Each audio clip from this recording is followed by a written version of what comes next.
Fabien Roussel, dans les sondages, selon notre Rolling, qui est notre sondage quotidien avec notre partenaire IFOP, il est à 4%. Julien Arnaud, 4% c'est peu, mais c'est déjà beaucoup plus que les récents scores du Parti communiste. Oh oui, alors c'est effectivement un peu plus que la présidentielle de 2007, Marie-Georges Buffet, qui était la dernière candidate communiste à faire cavalier seul dans l'élection présidentielle. Elle faisait un peu moins de 2%, mais très très loin du fameux score, vous l'avez bien évidemment en tête, on est dans l'histoire, 1969, Jacques Duclos, 21,27% pour le Parti communiste. Georges Marchais en 81, plus de 15% aussi. Voilà les très hauts scores pour le PCF. 88, 95, Robert Rue, un peu plus de 8%. Puis ensuite, donc, on est tombé jusqu'à un peu moins de 2%. Aujourd'hui, 4% pour Fabien Roussel.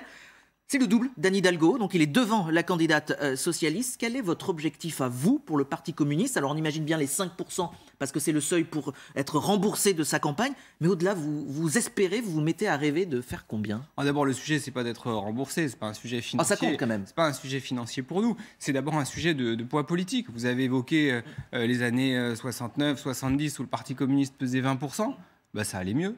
Ça allait mieux. Il y avait un système social qui fonctionnait mieux qu'aujourd'hui. Et donc, plus on donne de voix à Fabien Roussel, plus on aura du progrès social à la clé. Et d'ailleurs, moi, je pense qu'évidemment, il y a le jour du vote. Il y a le gagnant du vote. Mais il y a aussi la nécessité de reconstruire la gauche derrière. Et ce que Fabien Roussel a réussi à faire depuis quelques mois, c'est à redonner de la force à une gauche populaire et républicaine, ferme sur les questions de sécurité, ferme sur les questions de laïcité. Cette gauche-là, on l'avait un peu perdue de vue. Peser dans le jour d'après? Peser dans le jour d'après, bien sûr, parce que c'est l'intérêt du peuple de France d'avoir une gauche qui tient la route, cette gauche républicaine dont je parlais à l'instant. Honnêtement, elle avait un peu sorti des radars, cette gauche-là. Elle réapparaît, tant mieux. Cette gauche républicaine par opposition à une autre gauche, celle de Jean-Luc Mélenchon. On a bien compris vos sous-entendus, Yann Brossat, sauf qu'aujourd'hui, c'est Jean-Luc Mélenchon qui est à 14%. Alors évidemment, il dit, Jean-Luc Mélenchon, vote utile, rejoignez-moi, on a fait cause commune avec les communistes la dernière fois, pourquoi ne pas faire pareil? Est-ce que le second tour n'est pas à portée de main pour la gauche? Et vous pourriez lui donner ce petit coup de pouce pour être face à Emmanuel Macron. Pourquoi ne pas le faire? Mais d'abord, être au second tour, ça n'est pas une fin en soi. C'est un premier pas. Le vote utile, quand on parle du vote utile, c'est pas d'être au deuxième tour, c'est d'être en capacité de gagner. Parce que être au deuxième tour, c'est pas, on vote pas uniquement pour organiser un débat entre les deux tours. Et donc, ça renvoie à une question plus fondamentale. Pourquoi est-ce qu'aujourd'hui, la victoire pour la gauche, elle paraît compliquée? Parce que la gauche est globalement à un niveau très bas. La gauche aujourd'hui, c'est un électeur sur 4, c'est 25% des Français. Et quand on regarde les ouvriers et les employés, c'est encore moins. Donc le sujet pour nous, c'est pas de nous piquer des voix les uns aux autres. D'ailleurs, Jean-Luc Mélenchon et Fabien Roussel ont plutôt eu tendance à progresser ensemble ces derniers mois. Le sujet, c'est d'élargir le socle de la gauche, d'aller au-devant d'électeurs qui auparavant votaient à gauche et qui maintenant votent pour l'extrême droite ou s'abstiennent. Et c'est ce que Fabien Roussel cherche à faire. D'ailleurs, vous savez, Fabien Roussel, il est député d'une circonscription du Nord qui, aux élections nationales, vote massivement pour l'extrême droite. Et donc, ce qu'il réussit à faire à l'échelle locale, nous voulons le faire à l'échelle nationale. Et donc ça suppose d'être sans sectarisme, sans esprit de chapelle, d'aller parler à tout le monde. Il n'y a pas des gens de gauche et des gens de droite. Il y a des gens qui ont voté un coup à gauche, un coup à droite, il y a besoin de leur parler. Qu'est-ce qui différencie Fabien Roussel de Jean-Luc Mélenchon, selon vous? Je vous ai parlé tout à l'heure de la question du nucléaire, de la défense de la souveraineté de la France. Je vous ai parlé de la question du droit à la tranquillité, la sécurité. Moi, je l'assume. Quand on est de gauche, quand on défend les classes populaires, on défend la sécurité. Et Fabien Roussel le fait. On lui a d'ailleurs reproché d'être allé à la manifestation des policiers. Moi, je l'assume. Quand on est de gauche, on est du côté de ceux qui défendent la sécurité des Français. Et donc, Fabien Roussel, il a dit tout ça.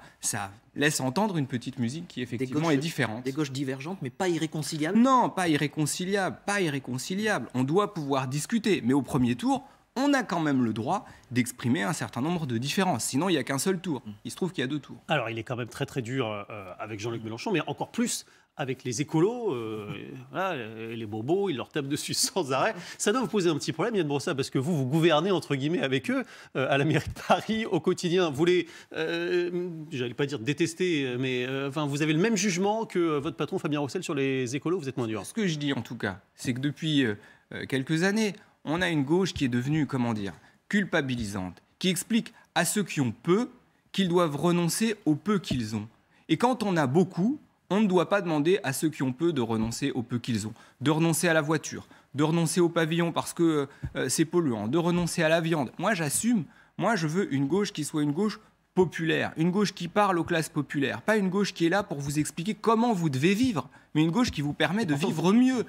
Vous êtes en train de faire le portrait des écolos parisiens. Je fais le portrait d'une certaine gauche à laquelle je n'appartiens pas. Moi, je suis membre d'un parti, d'un mouvement, le Parti communiste, qui se bat pour le progrès social. Moi, je ne suis pas là pour expliquer aux gens comment ils doivent se comporter. Je ne suis pas Nadine de Rothschild. Je ne suis pas là en train de faire un manuel de savoir-vivre. Je veux permettre aux gens de relever la tête, aux ouvriers, aux employés, de vivre correctement. Pas pour leur dire comment ils doivent vivre, mais pour leur permettre de vivre mieux. Mais c'est ce qu'on essaye de faire avec Fabien Roussel. Mais à gauche, tout le monde a le droit d'exister. Mais qu'on nous permette au moins, nous, de faire entendre notre petite musique. Alors cette petite musique, justement, c'est un peu celle du mode de vivre à la française. Hein.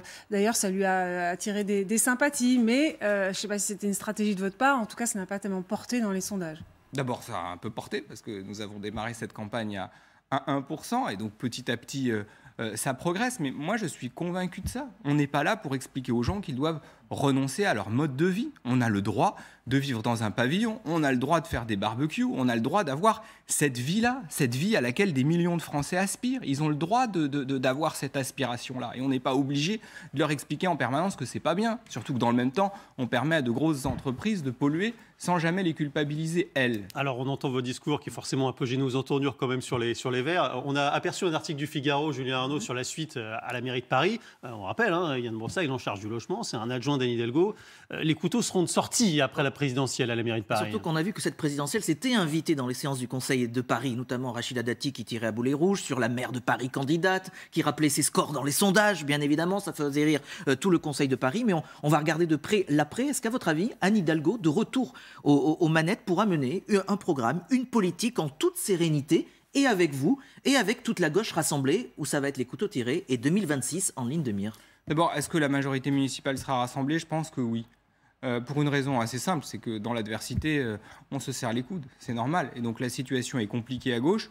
Par ailleurs, elle devrait rendre tout le monde modeste. Et donc je suis convaincu que les choses vont bien se passer. Et puis on a un programme à mettre en œuvre. Vous savez, moi je suis adjoint en charge du logement. On a un objectif, 25% de logements sociaux en 2025. On a encore beaucoup de boulot. Mais il n'y aura pas une maire de Paris affaiblie? Moi, je pense pas. Vous savez, Anne Hidalgo, elle a été élue aux élections municipales. Et d'ailleurs, la dernière fois, en 2017, les élections législatives à Paris avaient été extrêmement rudes. Extrêmement rudes. Les résultats avaient été particulièrement mauvais pour la gauche.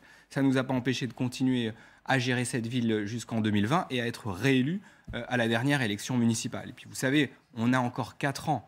Il y aura les Jeux Olympiques. Il y a beaucoup de projets qui doivent sortir. Et donc, moi, je suis convaincu que chacun va se tenir et que les choses vont bien se passer. On verra.